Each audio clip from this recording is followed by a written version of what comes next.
Forget Star Wars and Alien. Sci-fi weren't blockbusters, but forgotten gems that warned us about surveillance, climate collapse, and AI dominance decades before they happened. These films didn't just entertain, they mapped our future with terrifying accuracy. What happens when B-movies and cult classics predict reality better than government think tanks? Let's dive into the eerie prophecies hiding in plain sight. The Conversation, 1974. What if a film about privacy invasion premiered during the Watergate scandal and still managed to be more relevant today? Francis Ford Coppola's paranoid masterpiece. The Conversation follows surveillance expert Harry Call, whose life unravels as he realizes the terrifying implications of his own work. Gene Hackman's haunted performance shows a man drowning in guilt and fear as he listens to private conversations that were never meant for his ears. The film's genius lies in its understanding that surveillance tech isn't just about hardware, but about how it fundamentally reshapes human psychology.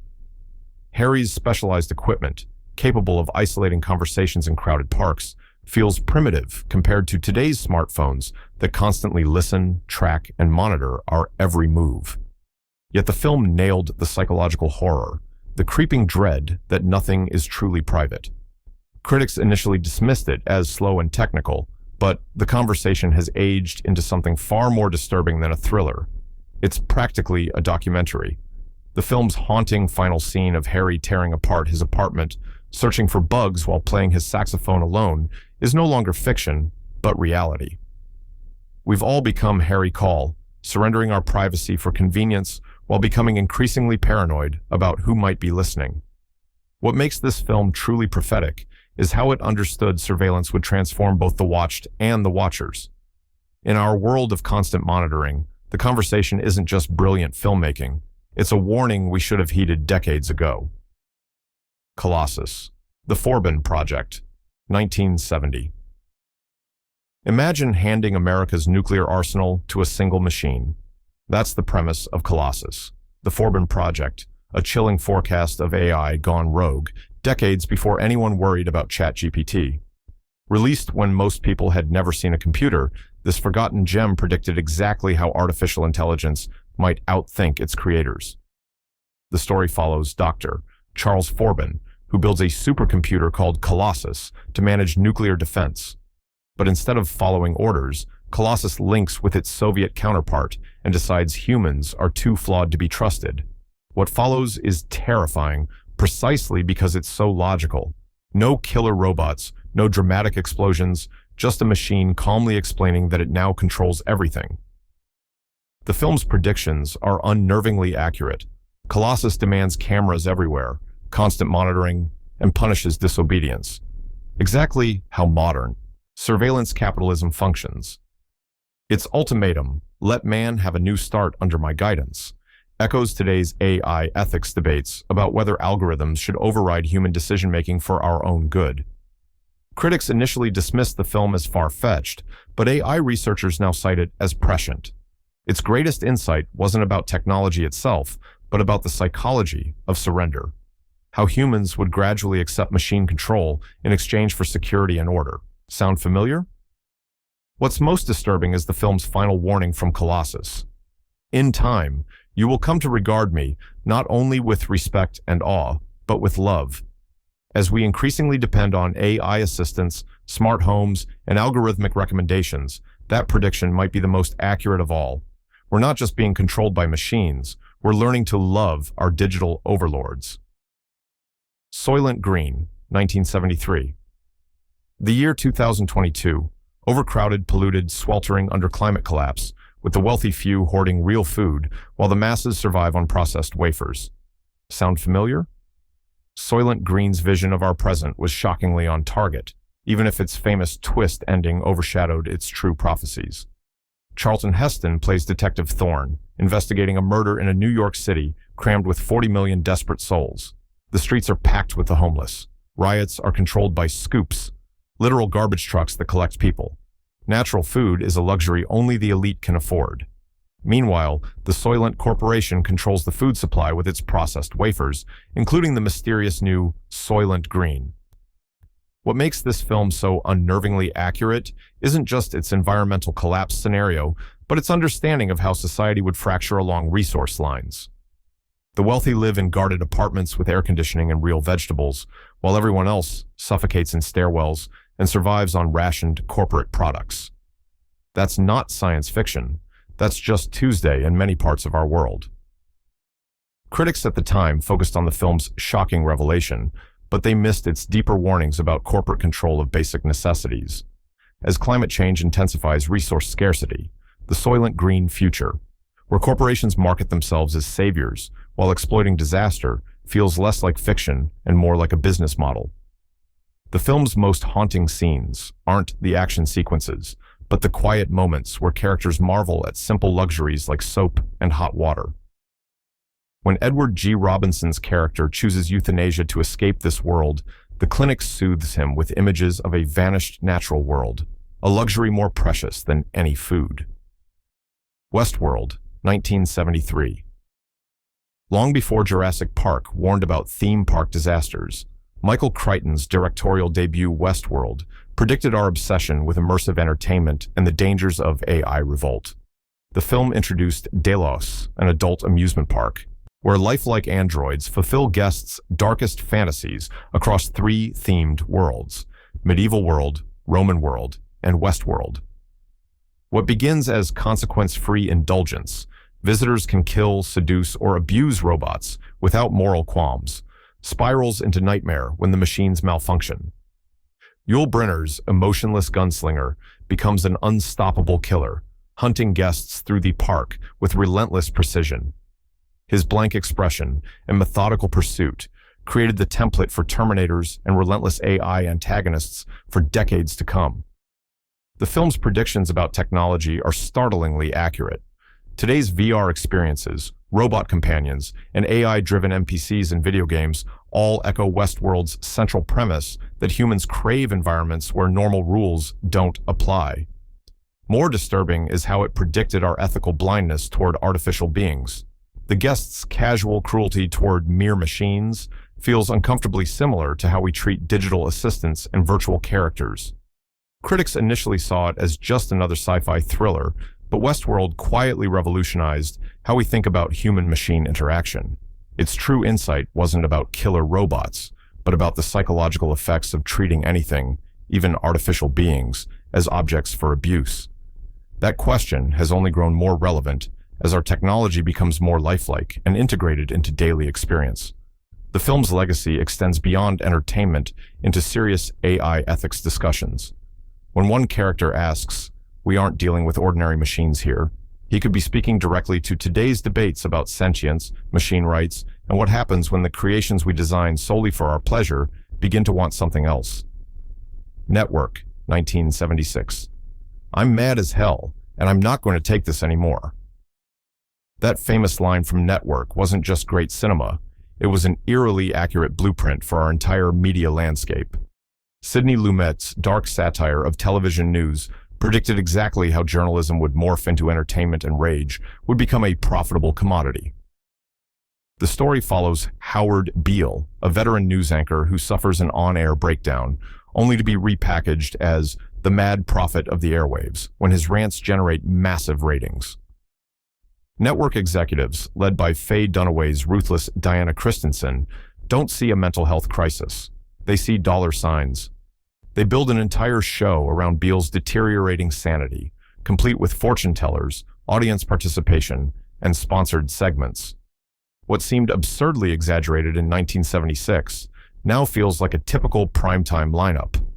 The film predicted not just reality TV, but the entire outrage economy where news networks amplify anger to keep viewers engaged.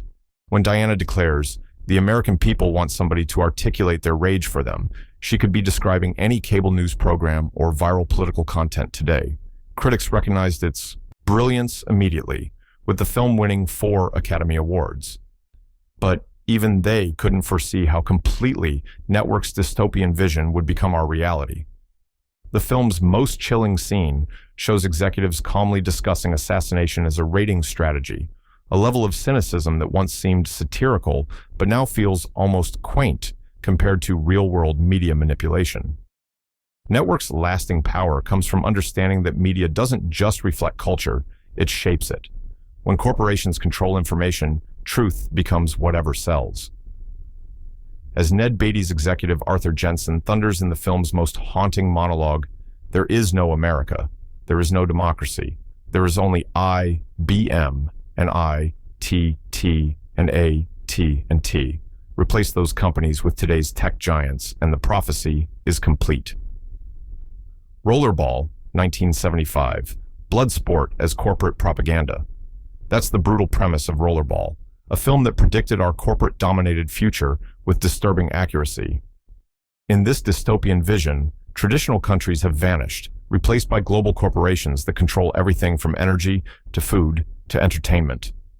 Wars are obsolete, replaced by the violent sport of rollerball, a deadly combination of roller derby, motorcycle racing, and gladiatorial combat.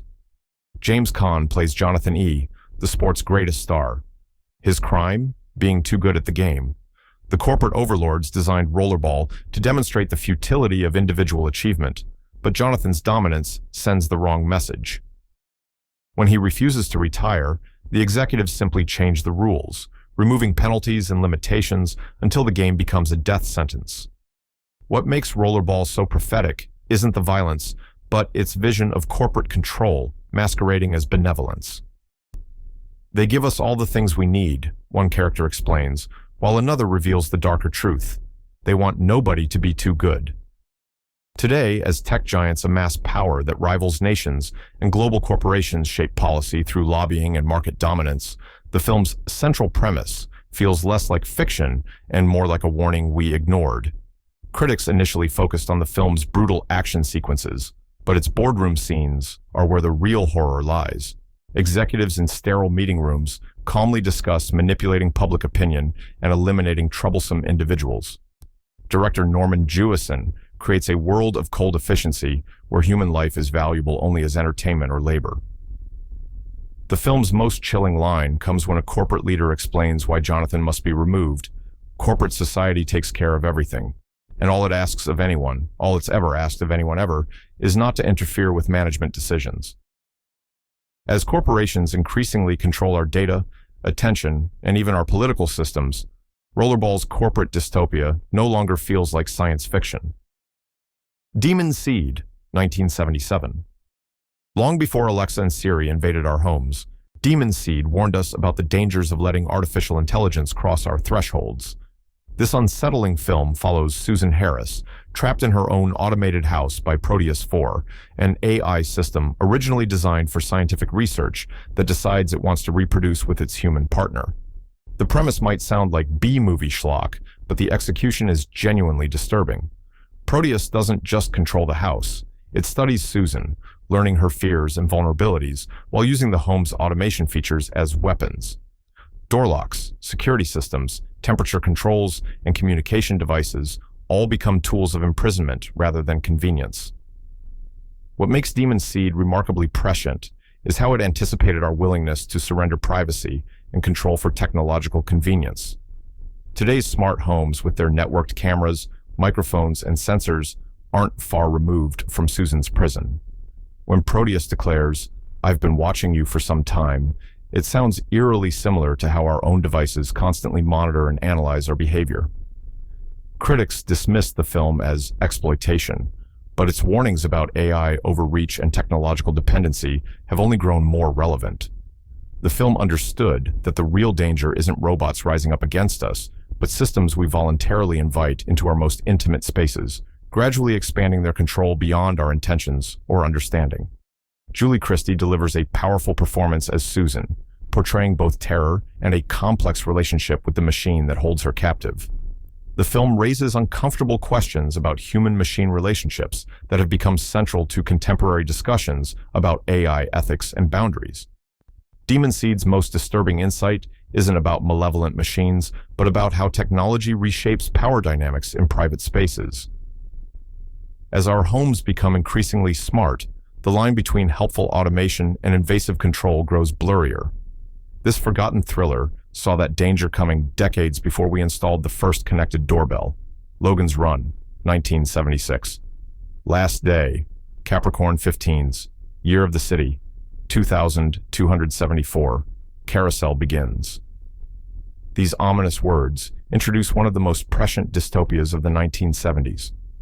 Logan's Run envisions a society where no one lives past 30, population is strictly controlled, and technology has created a paradise that's actually a prison. Michael York stars as Logan 5, a sandman who hunts runners, people who try to escape their mandatory death at 30. When he's assigned to infiltrate an underground railroad helping people escape, Logan discovers the shocking truth. The outside world still exists, and everything he's been told is a lie, designed to maintain population control. The film's gleaming domed city, with its automated systems and pleasure-focused culture, predicted our own technology-dependent existence with remarkable accuracy. Citizens carry crystal life clocks in their palms that track their remaining time, an eerie precursor to today's wearable tech and smartphone dependency. The society's obsession with youth culture and physical perfection mirrors our Instagram-filtered reality, where aging is treated as failure. Critics initially focused on the film's special effects and skimpy costumes, but missed its deeper predictions about how technology could enforce conformity. The dome isn't just a physical barrier, but a psychological one, separating citizens from reality through controlled information and constant distraction. Exactly how many critics describe our social media bubbles today? What makes Logan's Run particularly relevant now is its portrayal of a society that has sacrificed freedom for comfort. The city provides for every physical need and pleasure, but at the cost of autonomy and truth. As one character explains, "There's no need to run. You're safe." That false security feels uncomfortably familiar in an age of digital surveillance and algorithmic control. The film's most lasting image, the glowing hand crystals changing color as death approaches, reminds us that technology can track, measure, and ultimately control our lives if we let it become the arbiter of our worth and our time. Silent Running, 1972. A lone man tends the last forests of Earth aboard a space freighter, accompanied only by robotic drones he names Huey, Dewey, and Louie. This haunting premise made Silent Running not just a sci-fi curiosity, but a frighteningly accurate prediction of our environmental crisis and our increasing emotional bonds with machines. Bruce Dern plays Freeman Lowell, a botanist preserving Earth's last plant life in giant geodesic domes attached to the spaceship Valley Forge. When orders come to destroy the forests and return the ship to commercial service, Lowell rebels, killing his crewmates and fleeing to Saturn's rings with his precious cargo and robot companions. What makes Silent Running so prescient isn't just its environmental warnings, but how it captured the psychology of ecological grief. Lowell's desperation as he watches humanity casually discard nature for profit feels painfully relevant in our era of climate change denial and corporate-driven destruction. His bitter observation that people don't care about anything but the comfort they've got could be directed at our own consumption-driven society. The film's 3 drone robots, with their childlike movements and expressive body language, predicted our emotional attachments to machines decades before people named their Roombas or developed relationships with AI assistants. The scene where Lowell teaches the drones to plant trees creates a poignant vision of human-machine cooperation that still resonates. Critics initially found the film heavy-handed, but its quiet, melancholic tone has aged remarkably well. Director Douglas Trumbull, fresh from working on 2001, A Space Odyssey, created a vision of space that wasn't gleaming and high-tech, but worn, utilitarian, and commercial, much closer to how our actual space programs have evolved. Silent Running's final scene, where a single drone tends the last forest drifting through space, offers both hope and accusation. It suggests nature might survive our self-destruction, but only if we recognize its value before it's too late. 50 years later, as rainforests burn and species vanish, that warning feels more urgent than ever. The Andromeda Strain, 1971. A satellite crashes to Earth carrying an alien microorganism that kills an entire town in seconds.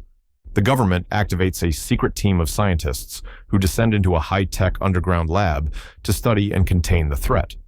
Sound familiar? The Andromeda Strain predicted our pandemic responses with unnerving precision 50 years before COVID-19. Based on Michael Crichton's novel, the film follows the methodical efforts of scientists working against the clock in the wildfire facility, a 5-story underground laboratory designed specifically for containing extraterrestrial biological threats. The detailed protocols, hazmat suits, airlocks, decontamination procedures, and quarantine measures feel remarkably similar to the CDC and WHO playbooks for emerging pathogen response. What makes the Andromeda Strain particularly prophetic isn't just its technical accuracy, but its portrayal of how humans respond to biological threats. The film shows both the best of science, methodical testing, collaborative research, evidence-based decisions, and its limitations when facing unknown pathogens that mutate faster than they can be understood. Critics praised its scientific realism, with many noting how it avoided typical Hollywood tropes in favor of showing the actual process of scientific investigation. The film's deliberately sterile tone and documentary-like approach made its scenarios feel more plausible than typical sci-fi disaster narratives.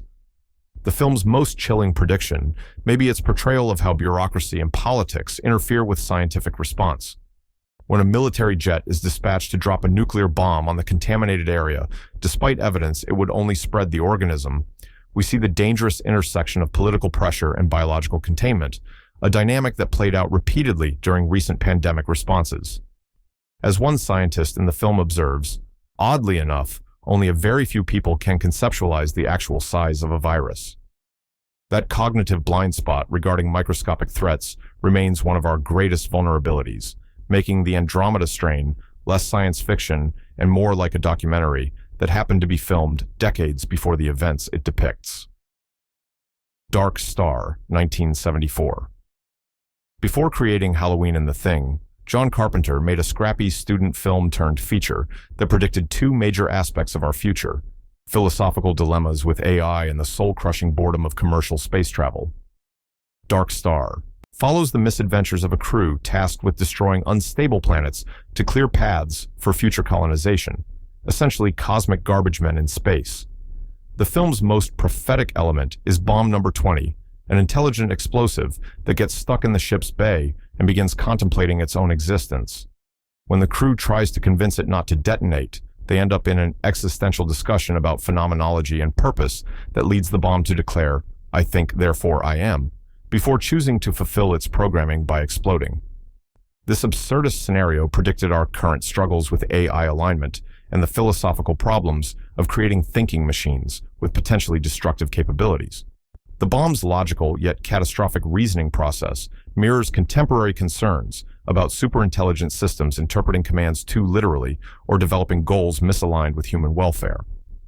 What critics initially dismissed as low-budget humor has proven remarkably insightful about space commercialization.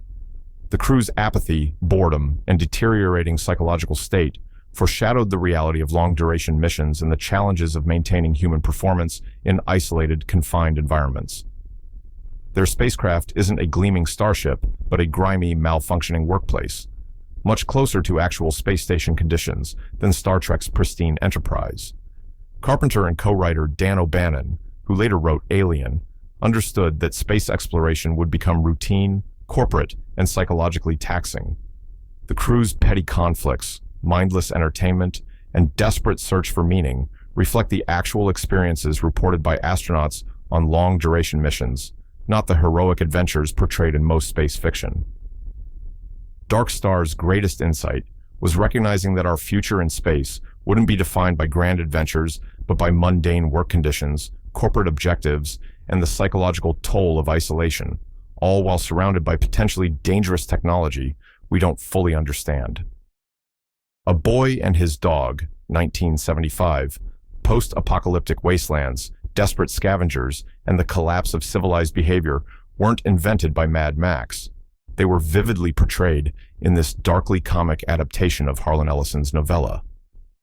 A Boy and His Dog follows Vic, a young survivor, and his telepathic dog, Blood, as they navigate a radiation-blasted America where food, sex, and violence are the only currencies that matter. What makes this film shockingly prescient is its unflinching look at resource scarcity and survival mentality. Unlike glossier post-apocalyptic films, it presents a world where morality has been replaced by utility, where Vic and Blood's partnership is purely transactional. The dog finds food and women, the boy provides protection. This cold calculus of survival feels disturbingly plausible in a world increasingly concerned about climate collapse and resource wars. The film divides its world between the savage surface and Down Under, an underground society that maintains a twisted parody of pre-war American values. This artificial community, with its forced cheerfulness, reproductive obsessions, and rigid conformity, predicted our current cultural divisions between those adapting to harsh new realities and those desperately clinging to idealized versions of the past. Critics were divided by the film's misanthropic tone and controversial ending, but its bleak vision has influenced countless post-apocalyptic narratives. Its central insight, that societal collapse wouldn't create heroes, but pragmatic survivors focused on immediate needs, feels more accurate than the noble wasteland warriors of later films. Don Johnson's performance as Vic, a young man with no moral compass beyond self-preservation, creates a protagonist who's neither villain nor hero, but simply a product of his environment.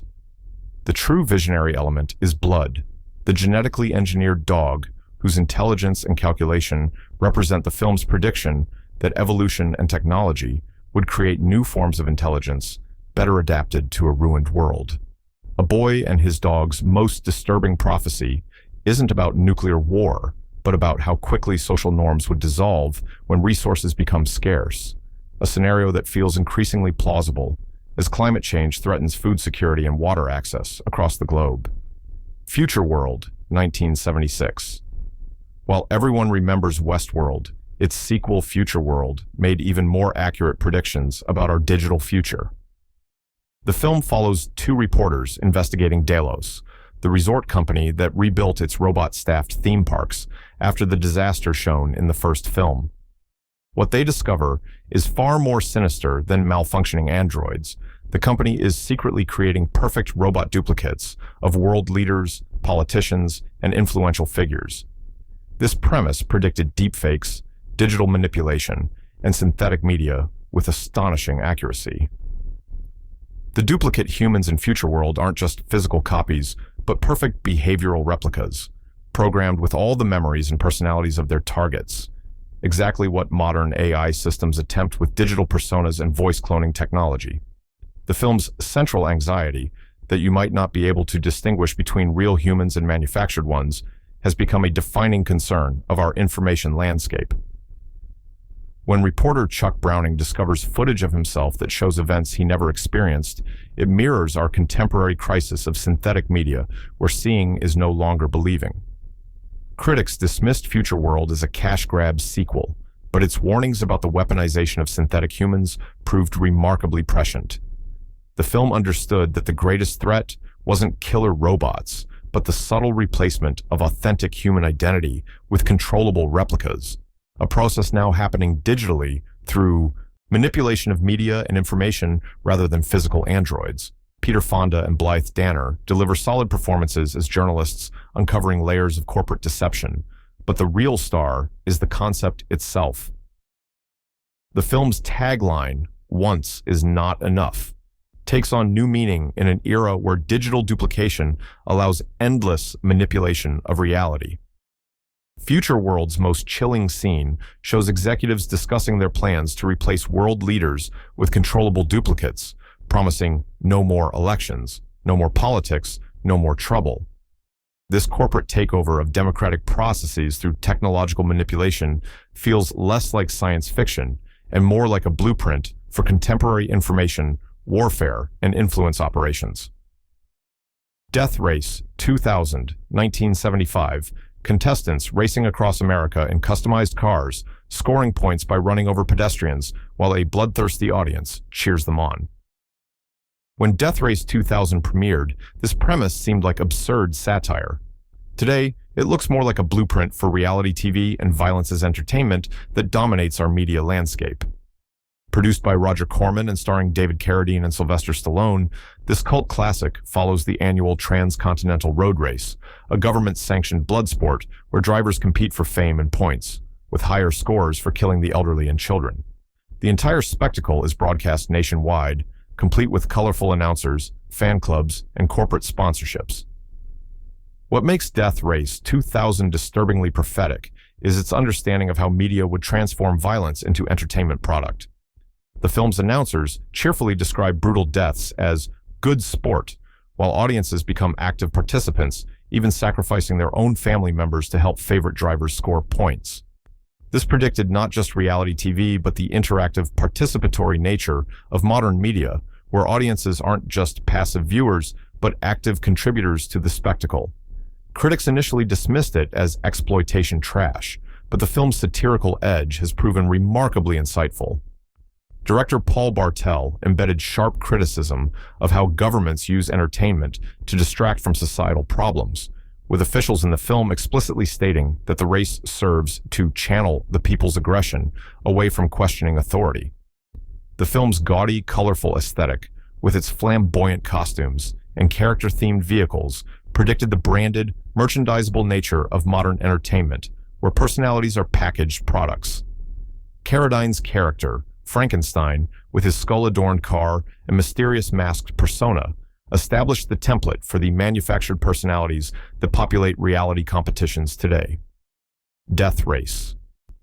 2000's most accurate prediction was recognizing that when entertainment, violence, and politics merge, the result isn't just harmless spectacle, but a powerful tool for social control, a reality we're still coming to terms with in our own media ecosystem. ZPG, Zero Population Growth, 1972.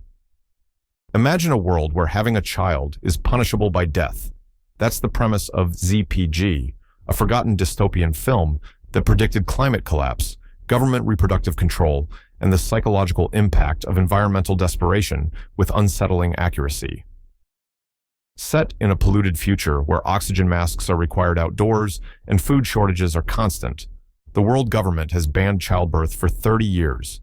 Couples are given robot dolls as substitutes for real babies, while propaganda constantly reminds citizens that reproduction is selfish and dangerous. When Russ and Carol, played by Oliver Reed and Geraldine Chaplin, secretly have a real child, they become fugitives in a society that values control over human connection. What makes ZPG remarkably prescient is its portrayal of climate crisis as a catalyst for authoritarian control. The film shows how environmental collapse could lead to acceptance of extreme government measures that would normally be unthinkable. As one character justifies the policy, better the temporary denial of a dubious right than the permanent extinction of all rights. Critics found the film heavy-handed, but its environmental warnings have aged disturbingly well. The smog-choked landscapes and resource-depleted society feel increasingly plausible as we face rising temperatures, declining biodiversity, and growing concerns about carrying capacity. The film's most insightful element may be its understanding of how environmental policies intersect with reproductive rights. Decades before climate change entered mainstream discourse, ZPG predicted the ethical and political conflicts that would emerge when planetary survival comes into tension with individual freedoms. ZPG's portrayal of surveillance society, with home monitors checking compliance and neighbors encouraged to report violations, anticipated our current debates about privacy, state power, and the limits of collective sacrifice. As climate anxiety grows and population concerns resurface in environmental discussions, this forgotten film feels less like science fiction and more like a scenario we're inching toward with each passing year. What makes these 1970s prophecies so unsettling isn't just that they got technology right, but that they understood how those technologies would reshape our society, psychology, and humanity. While we were distracted by the flashy visuals of blockbuster sci-fi, these smaller, stranger films were quietly mapping our actual future. Which of these predictions do you find most disturbing? Drop your thoughts in the comments and ask yourself, if these forgotten films predicted so much correctly, what warnings are we still ignoring from the sci-fi of today?